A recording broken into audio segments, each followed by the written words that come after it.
നമസ്കാരം. ഇന്ന് ധന്വന്തരി ജയന്തിയാണ്.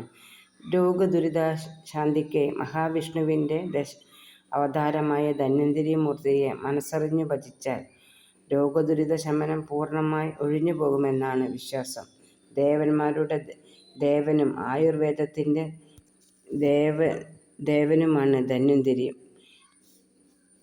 പാലാഴി മഥന സമയത്ത് കയ്യിൽ അമൃത കുംഭമായി ഉയർന്നുവന്ന അവതാരമാണ് ധന്വന്തരി മൂർത്തി. ആശ്വിനമാസത്തിലെ കൃഷ്ണപക്ഷ ത്രയോദശി ദിവസമാണ് ഭഗവാൻ ക്ഷീരസമുദ്രത്തിൽ നിന്ന് ഉയർന്നുവന്ന്. അതുകൊണ്ടാണ് ഈ ദിവസം ധന്വന്തരി ജയന്തി എന്ന് അറിയപ്പെടുന്നത്. ഇത്തവണ ധന്വന്തരി ജയന്തി ഒക്ടോബർ 18-നാണ്.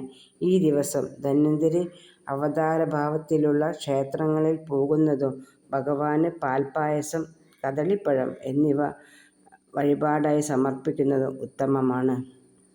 ഇനി ധന്വന്തരി മന്ത്രം. ഓം നമോ ഭഗവതേ വാസുദേവായ അമൃതകലശഹസ്തായ സർവാമയ വിനാശായ ത്രൈലോക്യനാഥായ ഭഗവതേ നമഃ.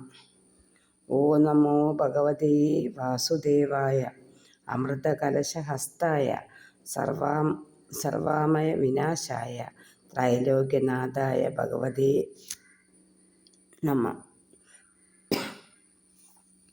ഓം നമോ ഭഗവതേ വാസുദേവായ അമൃതകലശഹസ്തായ സർവാമയ വിനാശായ ത്രൈലോക്യനാഥായ ഭഗവതേ നമഃ.